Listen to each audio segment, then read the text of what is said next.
মাআজ আর মুআজ রাদিয়াল্লাহু তাআলা আনহু লাইনের মধ্যে দাঁড়ায় গেছে, যেই লাইনের মধ্যে রাসূল সাহাবীদের নাম লিস্ট করতেছে। সাহাবায়ে কেরাম বলে, ও পিচ্চিরা, ও ছোট ছোট বাচ্চারা, তোমাদের লাইন এটা নয়, তোমরা জিহাদে যাইতে পারবে না, তোমরা ছোট, তোমাদের চাইতে তলোয়ার আরো বেশি লম্বা, তোমাদের চাইতে তলোয়ার আরো বেশি লম্বা, তোমরা জিহাদের ময়দানে যাইতে পারবে না। জিহাদের ময়দানে গিয়া কি করবা? তারা 1000 উটও আছে, ঘোড়াও আছে, তলোয়ারও আছে। আর সাহাবায়ে কেরামের কারো হাতে খেজুরের ডাল, কের হাতে খেজুরের ডাল, কের হাতে পুরানা তলোয়ার, কেউ খালি হাতে, যে যা পাইছে টেঙ্গা টুঙ্গা সব লিয়া ধরছে। রাসূল সাল্লাল্লাহু আলাইহি ওয়াসাল্লামের কানের মধ্যে আওয়াজটা চলে গেল, কে রে তোমরা পিছনে কি কথা বলো, কেন কথা বলো? ও আল্লাহর হাবিব, দুইজন শিশু বাচ্চা আপনার সাথে জিহাদে যাওয়ার জন্য নাম লেখাইতে চায়। রাসূল বলেন, সাহাবায়ে কেরাম, তাদেরকে তো জিহাদের ময়দানে নেওয়া যাবে না, তাদের চাইতে অস্ত্র বেশি লম্বা, তলোয়ার তাদের চাইতে লম্বা, তারা তলোয়ারটা ওয়াসতে পারবে না, ওজন বেশি। দুইজন সাহাবী বলে, আল্লাহর হাবিব, আমার মারে আমি বাড়িতে বলে আইছি, ও মা, আজকে রাসূলকে যারা অপমান করবে তাদের বিরুদ্ধে যুদ্ধ করার জন্য যাব মা গো, যদি আমি শহীদ হয়ে যাই মাফ করে দিও গো মা, কাল কিয়ামতের ময়দানে তুমি শহীদের মা হিসাবে হাসরের মাঠে দাঁড়াবে। ও রাসূলুল্লাহ, হাবিবাল্লাহ, মেহেরবানি করে আমাদেরকে আপনি জিহাদের ময়দানে যাওয়ার জন্য পারমিশন দিয়ে দেন গো আল্লাহর হাবিব। রাসূল বলেন, না না, তোমাদেরকে জিহাদের ময়দানে যাওয়ার জন্য পারমিশন দেওয়া যাবে না, কারণ তোমরা ছোট ছোট, তাদের পিরাপিরিতে তারা যখন কথা মানে না। আল্লাহ রাসূল বলেন, তাহলে ঠিক আছে, তোমাদের মধ্যে থেকে একজনকে নেওয়া হবে যার শরীরের মধ্যে শক্তি বেশি। সুবহানাল্লাহ, আরো আসতে বলেন সুবহানাল্লাহ। রাসূল বলেন, ঠিক আছে, তোমাদের মধ্যে থেকে একজনকে নিব, দুইজনকে নেওয়া যাবে না, যার শরীরে শক্তি বেশি তারে নেব। এবার বলতেছেন রাসূল, তোমরা দুইজনে কুস্তি লাগো, কুস্তি লাগো, কুস্তি লাগো, কুস্তির মধ্যে যে যারে নিচে পালাইতে পারবা, যে উপরে থাকবা, তারে আমি জিহাদের ময়দানে নেওয়ার জন্য নাম লিখব। আলহামদুলিল্লাহ, আলহামদুলিল্লাহ, নাহমাদুহু ওয়া নাস্তাঈনুহু ওয়া নাস্তাগফিরুহু ওয়া নু'মিনু বিহি ওয়া নাতাওয়াক্কালু আলাইহি ونعوذ بالله من شرور أنفسنا ومن سيئات أعمالنا، من يهده الله فلا مضل له ومن يضلله فلا هادي له، ونشهد أن لا إله إلا الله وحده لا شريك له، ونشهد أن سيدنا وسندنا وحبيبنا وحبيب ربنا ومولانا محمدا عبد الله ورسوله الذي أرسل إلى الناس كافة بشيرا ونذيرا وداعيا إلى الله بإذنه وسراجا منيرا. أما بعد، فقد قال الله تعالى في كلامه المجيد وفي فرقانه الحميد.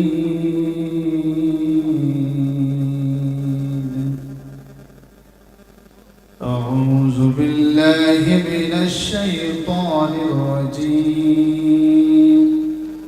بسم الله الله الرحمن الرحيم قل إن كنتم تحبون الله فاتبعوني يحببكم الله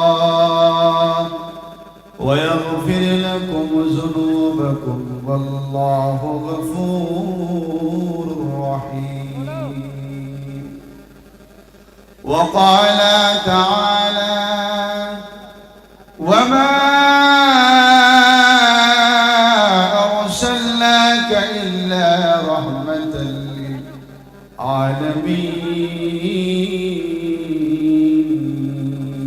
للعالمين وقال النبي صلى الله عليه وسلم من أحب سنتي فقد أحبني ومن أحبني كان معي في الجنة صلى الله على سيدنا ومولانا محمد محمد رشد جل صلى الله على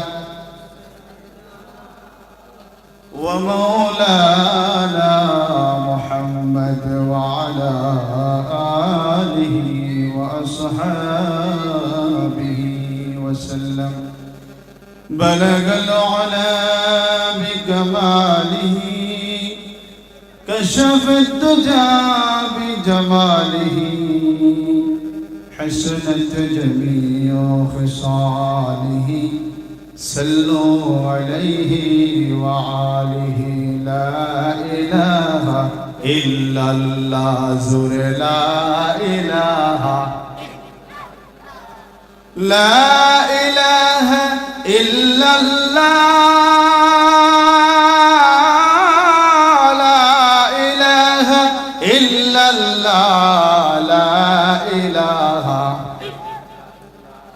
لا إله إلا الله لا إله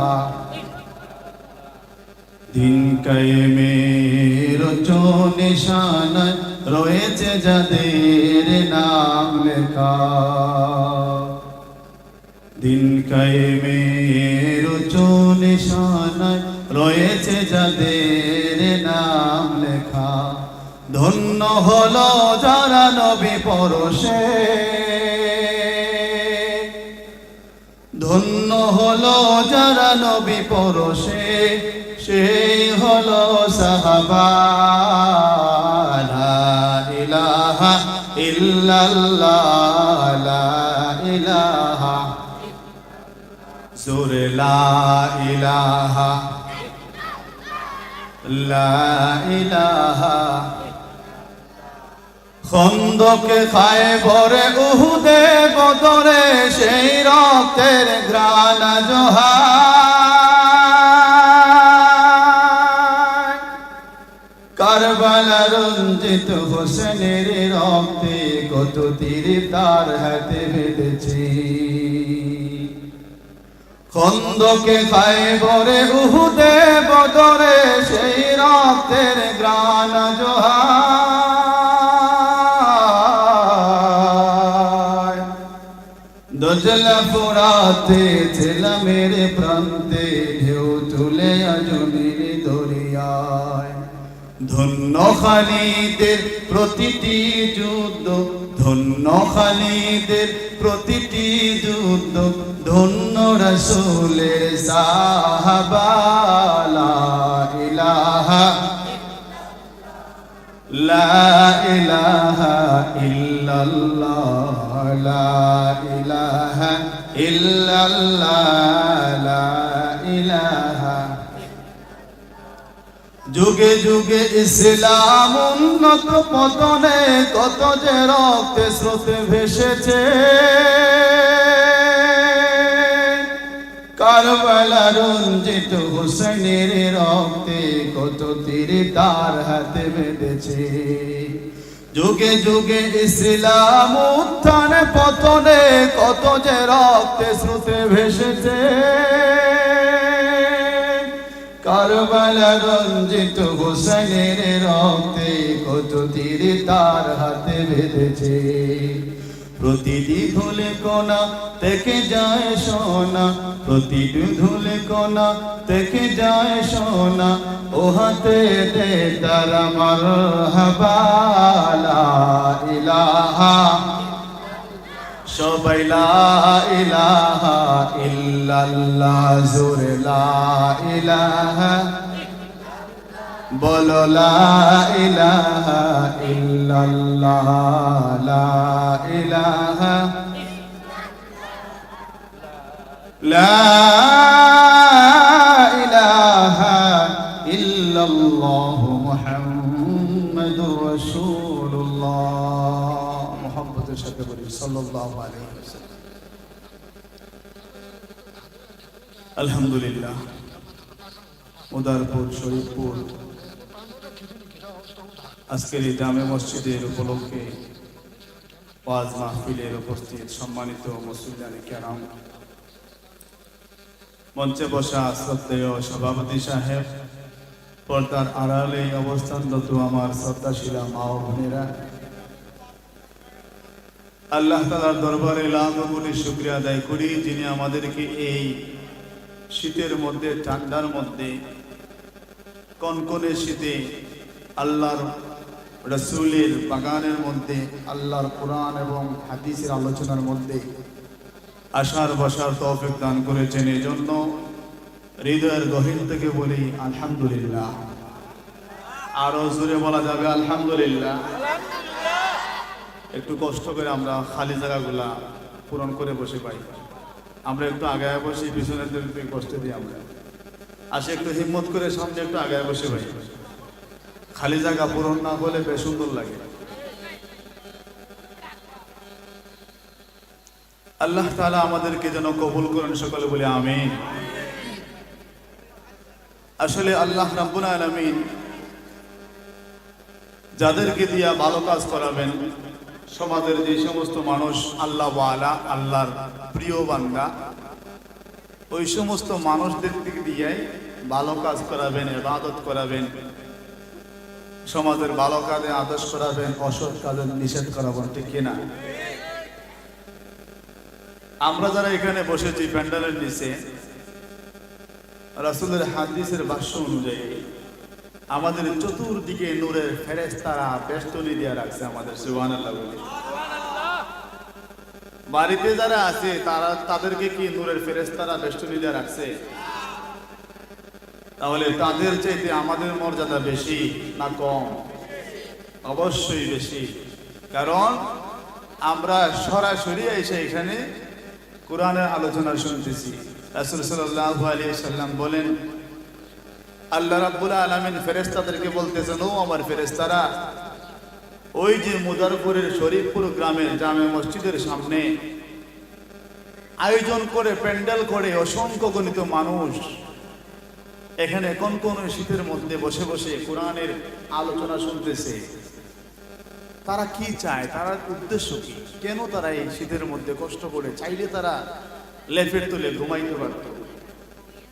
ফেরেশতারা জবাব দেয়, আল্লাহ, আপনার অসংখ্য গুনাহগার বান্দা আপনাকে পাওয়ার জন্য, আপনাকে খুশি করার জন্য, আপনার কোরআনে আলোচনা শুনতেছে নিজের জীবনটাকে গড়ার জন্য। আল্লাহ বলবেন, আর কি চায়? ফেরেশতা বলবে, আল্লাহ, আর তো কিছু চায় না, আর চায় আপনি যাতে আল্লাহ তাআলা তাদের জীবনের গুনাহ যেন মাফ করে দেন। আল্লাহ বলেন, ফেরেশতা, তুমি সাক্ষী রাখো, এইখানে যে সমস্ত মানুষেরা বসেছে একজনও মানুষ খালি নয়, সমস্ত মানুষদেরকে আমি বিনা হিসাবে মাফ করে দিলাম। তাহলে আমরা সৌভাগ্যবান, ঠিক কিনা? আমরা সৌভাগ্যবান না? আমরা সৌভাগ্যবান। আমি আহ্বান করব, এখনো যারা মাইকের আওয়াজ শুনতেছেন দূর দূরান্ত থেকে, আপনারা অতি তাড়াতাড়ি চলে আসুন। আমরা কথাগুলো আসতে বলি ভাই, ডিস্টার্ব হয়। আমি আপনাদের সামনে মহাগ্রন্থ আল কুরআনুল কারীম থেকে দুইখানা আয়াত তেলাওয়াত করেছি বিশ্বনবীর শানে। রাসূল পাক সাল্লাল্লাহু আলাইহি ওয়াসাল্লামের হাদিস থেকে একখানা ছোট্ট হাদিস তেলাওয়াত করেছি। যথাসময়ের ভিতরে আপনাদের সামনে হাদিস এবং কোরআনের আলোকে কিছু কথা বলবো। আল্লাহ যেন আমাকে বলার তৌফিক দান করেন, আপনাদেরকে শোনার তৌফিক দান করেন, বলি আমিন। আল্লাহ রাব্বুল আলামিন পৃথিবীতে যত নবী পাঠাইছেন, আদম আলাইহিস সালাতু ওয়াস সালাম থেকে নিয়ে মুহাম্মদ রাসূলুল্লাহ সাল্লাল্লাহু আলাইহি ওয়াসাল্লাম পর্যন্ত যত নবী দুনিয়ার মধ্যে প্রেরণ করেছেন, সর্বকালের সর্বশ্রেষ্ঠ নবী মুহাম্মদ রাসূলুল্লাহ, বলি সুবহানাল্লাহ। আল্লাহ এক একজন নবীকে এক একটা অঞ্চলের জন্য নবী বানাইয়া, পয়গাম্বর বানাইয়া, রাসূল বানাইয়া প্রেরণ করছেন। মূসা আলাইহিস সালাতু ওয়াস সালামকে একটা গোত্রের একটা বংশের নবী বানাইছেন।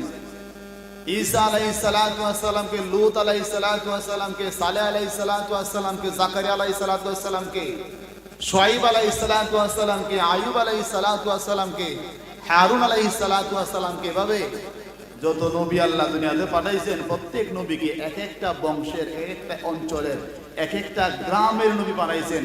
আর আপনার আমার নবী জনাব মুহাম্মদ রাসূলুল্লাহ সাল্লাল্লাহু আলাইহি ওয়াসাল্লামকে শুধু পাকিস্তানের নবী নয়, শুধু বাংলাদেশের নবী নয়, শুধু ইউরোপ, আমেরিকা, ইতালির নবী নয়, গোটা পৃথিবীর জন্য নবী বানাইছেন। জোরে বলি সুবহানাল্লাহ। আল্লাহ তাআলা আমার নবীকে সর্বশ্রেষ্ঠ বানাইয়া আল্লাহ নিজে ঘোষণা করেন, وما أرسلناك إلا رحمة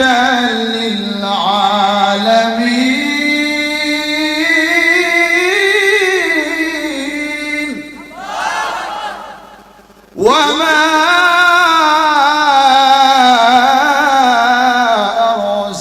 أرسلناك إلا رحمة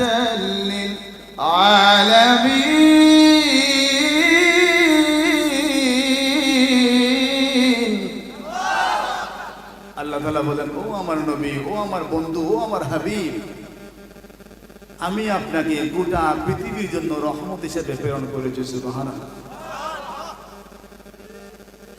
রাসূল শুধু স্নানঘাট মানুষের জন্য রহমত, মধুরপুরের জন্য রহমত না, গোটা পৃথিবীর জন্য রহমত। আমার আপনার নবী, দয়াল নবী, বিশ্ব নবী, রাহমাতুল লিল আলামিনকে আল্লাহ তাআলা বলেন, ও আমার হাবিব, যারা ঘোষণা করে, যারা দাবি করে আমি আল্লাহকে তারা ভালোবাসে, তাদেরকে আপনি জানায়া দেন, আমাকে ভালোবাসার আগে আপনাকে অনুকরণ করতে হবে, অনুসরণ করতে হবে, মহব্বত করতে হবে, তবেই আমি আল্লাহ বান্দাদেরকে মায়া করব, তাদের জিন্দেগির সমস্ত গুনাহ খাতা মাফ করে দেব। আর আল্লাহকেই শুধু ভালোবাসি, রাসূলকে চিনি না, আল্লাহকেই শুধু ভালোবাসি, রাসূলের হাদিস জানি না, আল্লাহকে শুধু ভালোবাসি, রাসূলের সুন্নত জানি না, রাসূলের সুন্নত মতো চলতে চাই না, আল্লাহ বলেন এই বান্দা আমার প্রকৃত বান্দা হতে পারে নাই। এই বান্দা কি হতে পারে নাই? প্রকৃত বান্দা হতে পারে নাই। এই জন্য রাসূল বলেন, মান আহাব্বা সুন্নতি ফাকাদ আহাব্বানি ওয়া মান আহাব্বানি কানা মা'i ফিল জান্নাহ। যে সমস্ত মানুষেরা, উম্মতেরা আমার সুন্নতকে ভালোবাসবে, তারা যেন আমাকেই ভালোবাসলো। সুবহানাল্লাহ। যারা আমার সুন্নতকে ভালোবাসলো, আমাকে ভালোবাসলো, তারা যেন আমাকেই ভালোবাসলো। সুবহানাল্লাহ বলে। তো সাহাবায়ে কেরাম রাসূলকে কেমন মহব্বত করতেন? আল্লাহ যে বলেছেন, قل إن كنتم تحبون الله فاتبعوني يحببكم الله।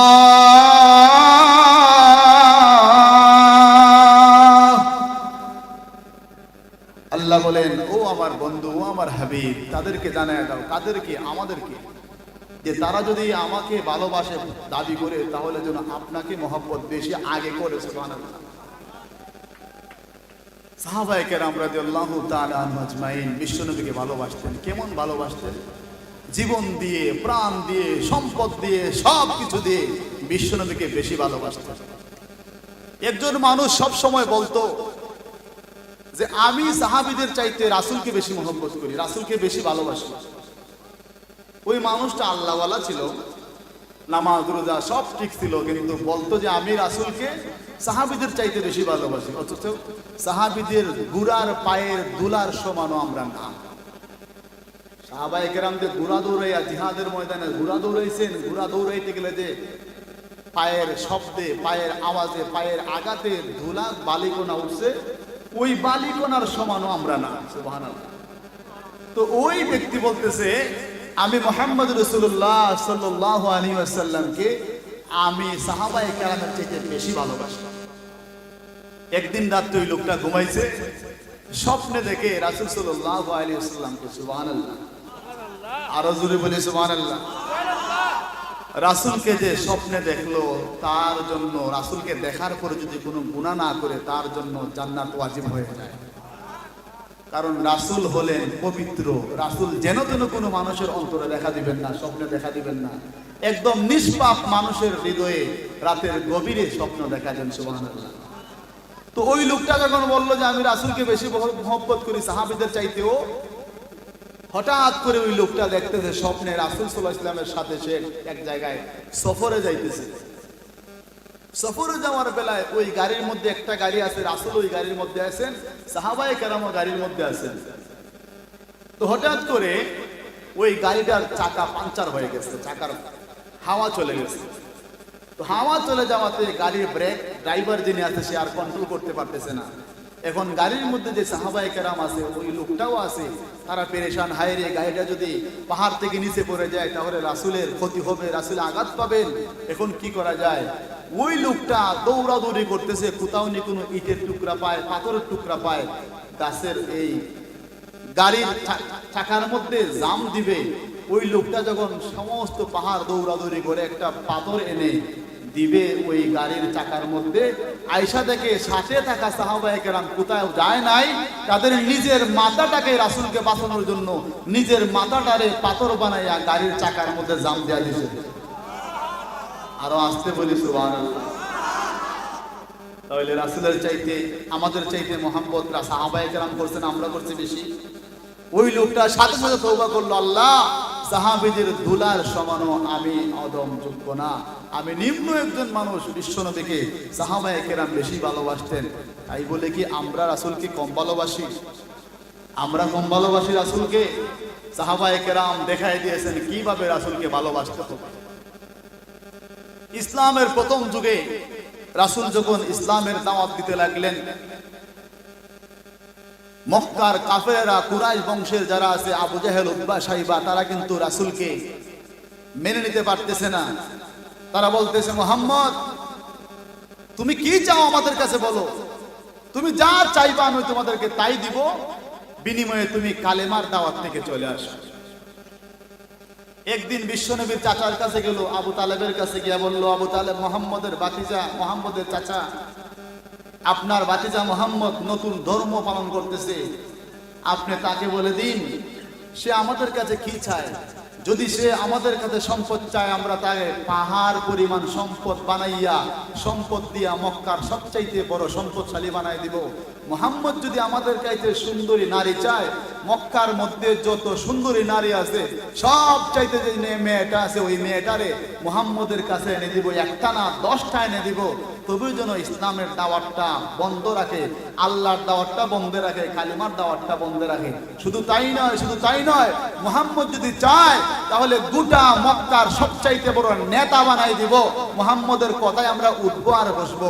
মুহাম্মদ যেন ইসলামের দাওয়াত থেকে পিছনে চলে আসে। বিশ্বনবী সাল্লাল্লাহু আলাইহি ওয়াসাল্লাম রাতের বেলায় বাড়িতে গেলেন।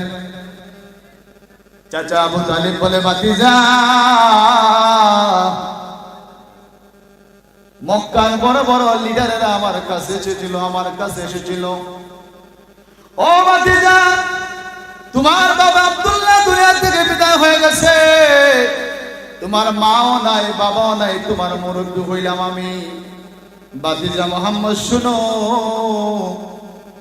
ওই আবু জাহেল, উতবা, মক্কার বড় বড় লিডার আমার কাছে এসেছিল।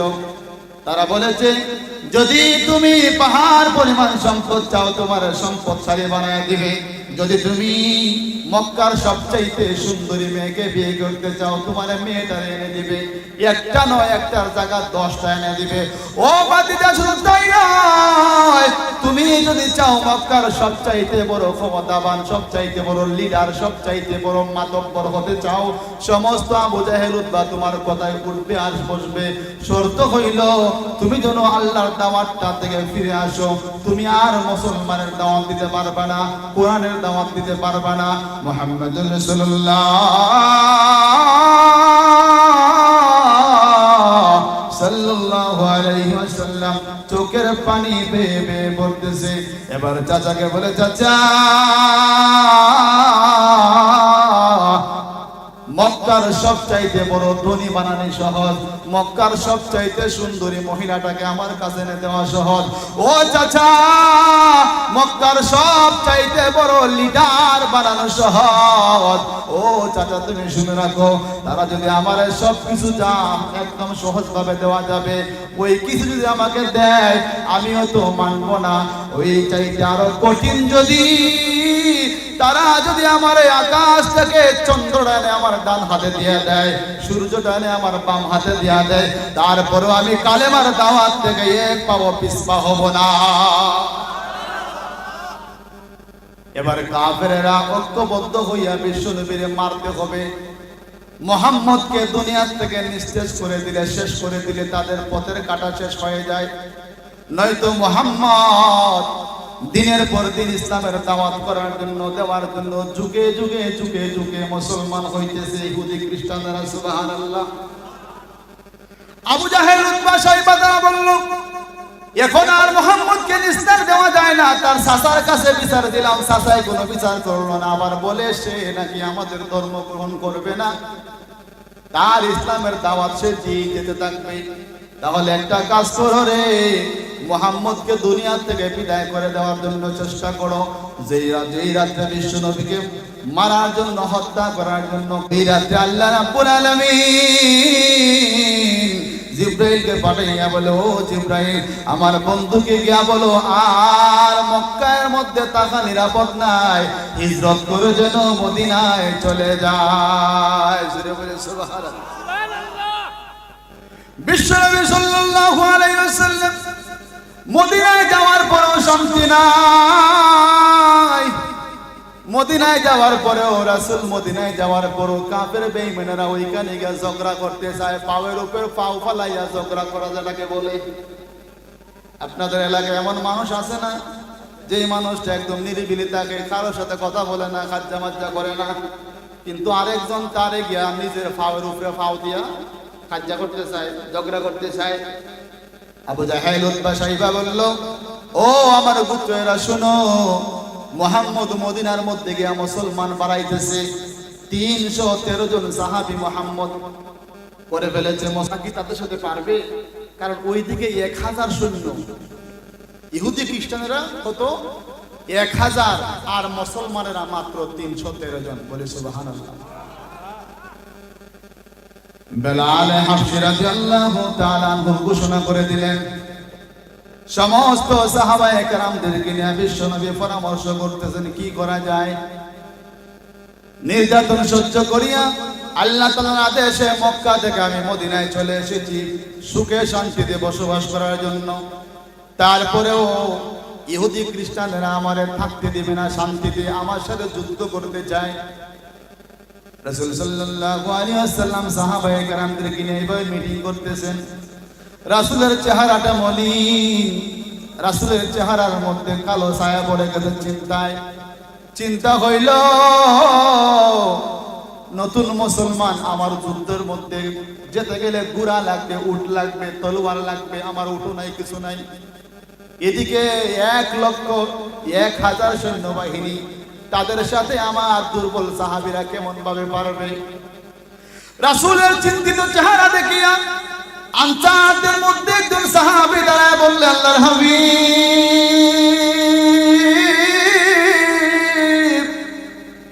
ওগো রাসূল, আপনি চিন্তা করবেন না। আল্লাহর হাবিব গো, আপনি চিন্তা করবেন না, টেনশন করবেন না, আপনি একটু মুস্কি হাসেন গো। আপনার চেহারা মলিন হলে গোটা পৃথিবী অন্ধকার হয়ে যায়। সুবহানাল্লাহ। ও আল্লাহর হাবিব, আপনার চেহারা মলিন হলে গোটা পৃথিবী অন্ধকার হয়ে যায়। সূর্যের চাইতে আপনার চেহারা উজ্জ্বলতা বেশি। ও আল্লাহর হাবিব শুনেন, মুসার উম্মতরা যেভাবে মুসারে ফেলে চলে গেছিল যুদ্ধের ময়দান থেকে, আমরা আপনার পিছন থেকে ফিরে যাব না কখনো।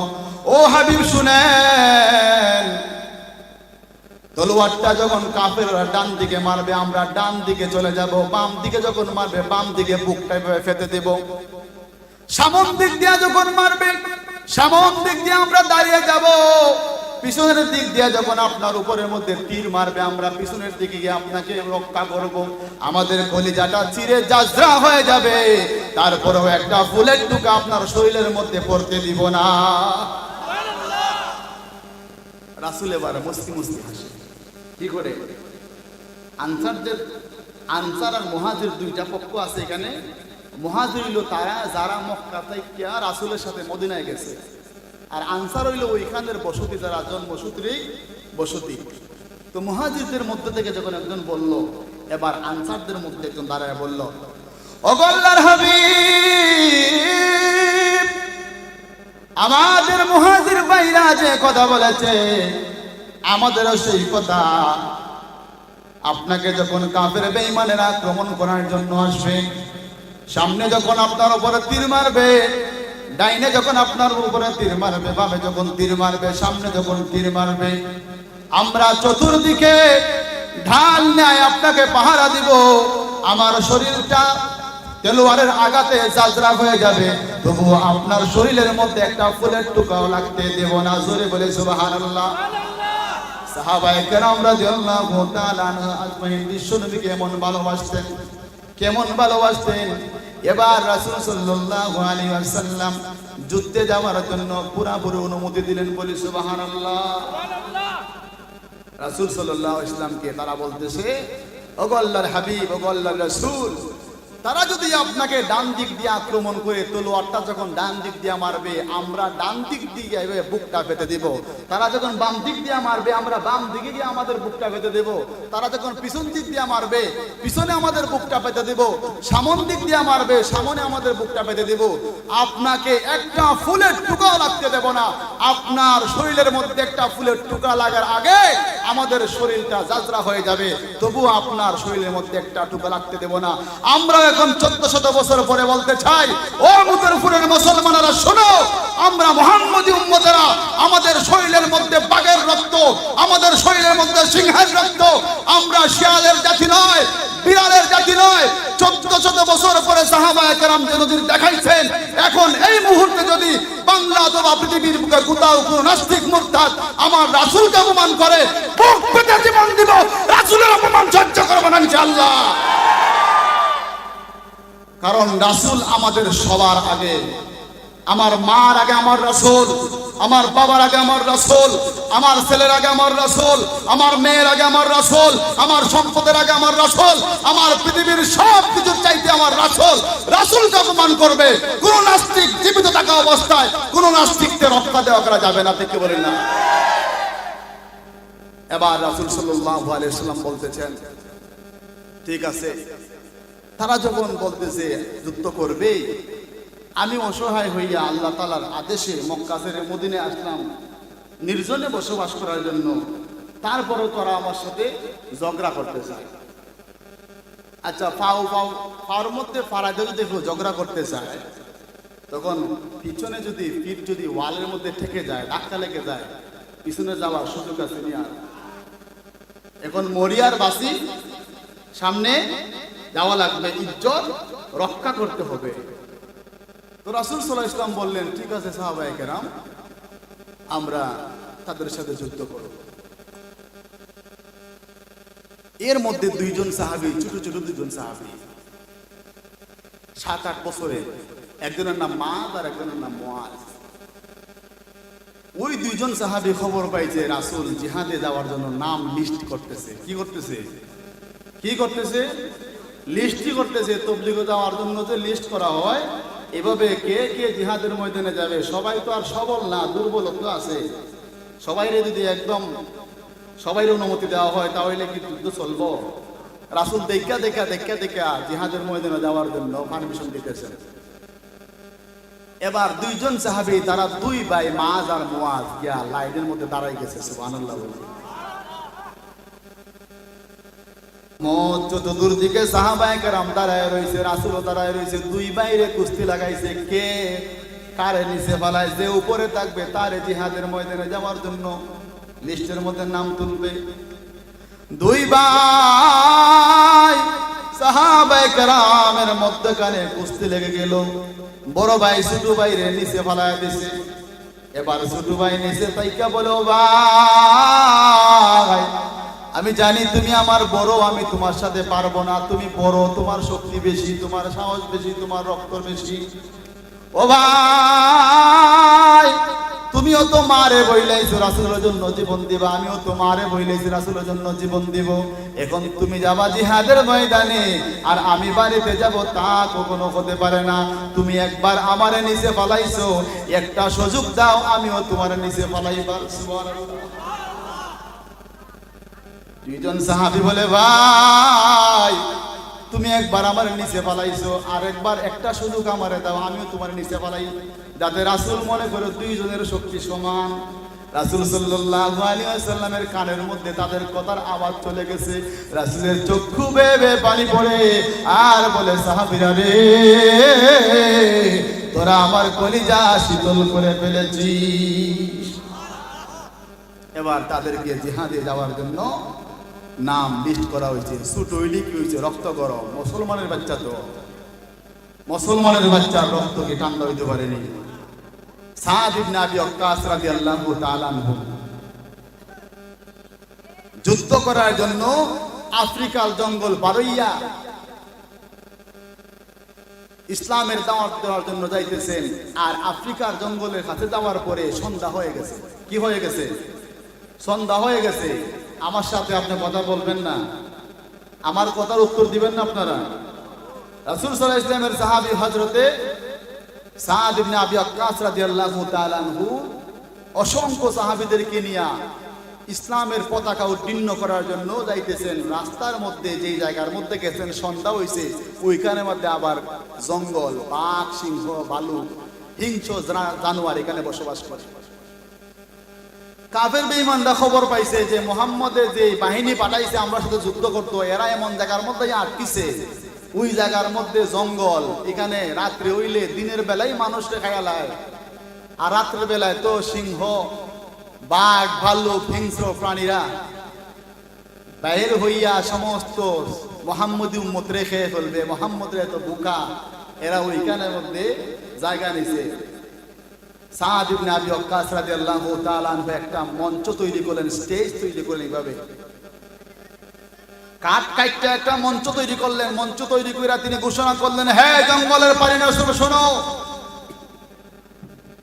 জঙ্গলে যত রকমের প্রাণী আছো, সিংহ আছো, বানর আছো, যা আছো, ভালুক আছো, তোমরা সবাই শোনো, আমরা মুহাম্মদী উম্মত ইসলামের দাওয়াত দেওয়ার জন্য আমরা এখানে যাইতেছি।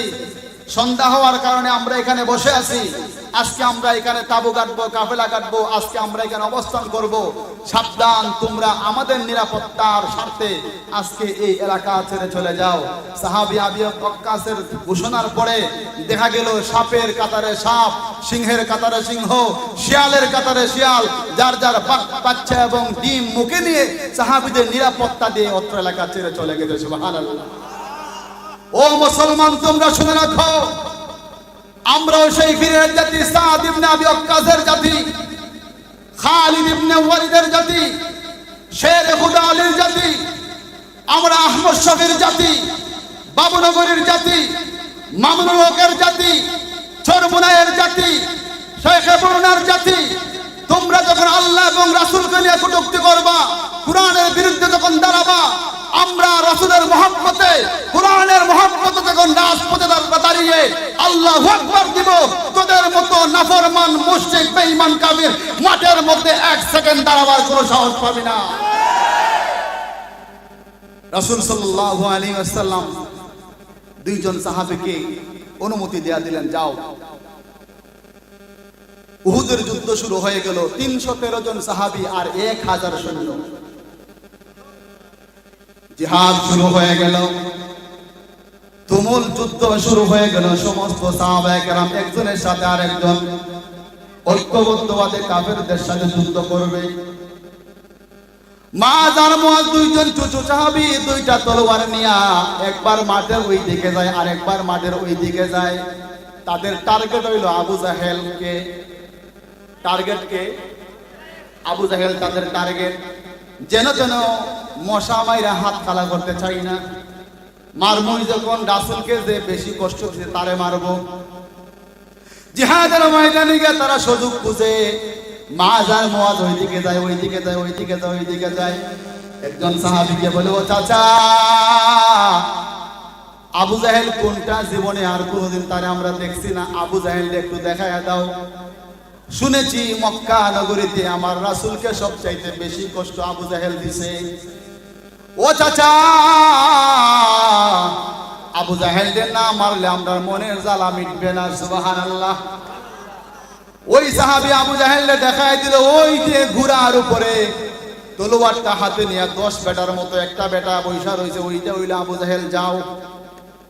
উনি লক্ষ্য কইরা দেখলেন দুইটা ছোট ছোট সাহাবী বাজ পাখির মতো উড়াল দিয়া তলোয়ারটা নিয়ে আবু জাহেলের সামনে দাঁড়ায় গেছে। জোরে বলি সুবহানাল্লাহ। আবু জাহেল বলে, ও মুহাম্মদের উম্মতেরা শোনো, ছোট ছোট বাচ্চারে আবু জাহেল জিহাদের ময়দানে পাঠায় দিয়েছে আমার সাথে জিহাদ করার জন্য। তোরার হাইট তো আমার তলোয়ারের চাইতেও ছোট। আবু জাহেল উতবা যখন ওই কথা বলে, আবু জাহেল যখন ওই কথা বলে, এ মুহাম্মদের উম্মতেরা, তোরা আমারে কি করবি? তোরা তো আমার ঘোড়ার ট্যাঙ্গের সমানও না। এমনি আবু জাহেলের কথা শোনার পরে মায আর মুআয বলে, রে পাপিষ্ঠ আবু জাহেল, শুনেছি তুই আমার নবীকে মক্কার মধ্যে সবচাইতে বেশি কষ্ট দিয়েছিস, তুই আমার নবীকে সবচাইতে বেশি ব্যথা দিয়েছিস। তোরে মারার জন্য আমরা এসেছি, তোর কল্লা না কাটার আগ পর্যন্ত আমরা বাড়িতে যাব না, ওয়াদা করে এসেছি। আবু জাহেল উত্তেজিত হয়ে গেল। হযরতে মুআয রাদিয়াল্লাহু তাআলা আনহু ঘোড়ার পায়ের মধ্যে আঘাত করছে। আবু জাহেলের ঘোড়ার পায়ের মধ্যে আঘাত করছে, কারণ তলোয়ার দিয়ে আবু জাহেল লাগাল পায় না। ছোট ছোট সাহাবী তলোয়ারটা দিয়া ঘোড়ার পায়ের মধ্যে আঘাত করার কারণে আবু জাহেল ঘোড়ার থেকে মাটির মধ্যে পড়ে গেছে। এমনি মায আর মুআয তারা দুই ভাই, একজন তার আবু জাহেলের বুকের মধ্যে পাড়া দিয়া ধরছে আর একজন পায়ের মধ্যে জাতা মাইরা ধরছে। মায তলোয়ারটা বের করে আবু জাহেলের দেহ থেকে মাথাটা আলাদা করে ফেলেছে। ও বাংলার মুসলমানেরা শোনো, আপনার আমার নবী, জিন্দা নবী, হায়াতুন নবী, রাহমাতুল লিল আলামিন সম্পর্কে আল্লাহ তাআলা বলেছেন, কুল ইন কুনতুম তুহিব্বুনাল্লাহ ফাত্তাবিউনি ইউহিব্বুকুমুল্লাহ ওয়া ইয়াগফির লাকুম যুনুবাকুম ওয়াল্লাহু গফুরুর রহিম। ও নবীজি, আমার বান্দাদেরকে বলে দিন, যারা দাবি করে আমাকে বেশি ভালোবাসে তারা যেন সবার চাইতে আপনারে বেশি ভালোবাসে। আপনারে ভালো না বাসলে আমার ভালোবাসা কোনো কাজ হবে না। যদি আপনারে ভালোবাসে তাহলে আমিও তাদেরকে ভালোবাসবো। ও মধুরপুরের মুসলমানেরা, বাংলার বুকে বেঁচে থাকতে হলে কুরআনের পথে আপনারা কে কে রাজি আছেন? হাত তুলে দেন। আল্লাহ তাআলা যেন আপনারে আমারে কুরআন এবং হাদিসের পক্ষে কবুল করেন, রাসূলের খাঁটি উম্মত হইয়া জিন্দেগি পরিচালনা করার তৌফিক দান করেন। সকলে বলি আমিন। আসসালামু আলাইকুম ওয়া রাহমাতুল্লাহ। এই পর্যন্ত যতটুকু কথা আমি বলছি, আল্লাহ তাআলা যেন আপনারে আমারে আমল করার তৌফিক দান করেন। সকলে বলি আমিন। আমার জন্য আপনারা দোয়া করবেন। আমি আপনাদেরই সন্তান, আমার বাড়ি রাজাপুর। আল্লাহ তাআলা যেন আপনাদেরকে আমাকে কুরআন এবং হাদিসের উপরে আমল করার, চলে ফেরা করার তৌফিক দান করেন। সকলে বলে আমিন। ওয়া আখিরু দাওয়ানা আলহামদুলিল্লাহ।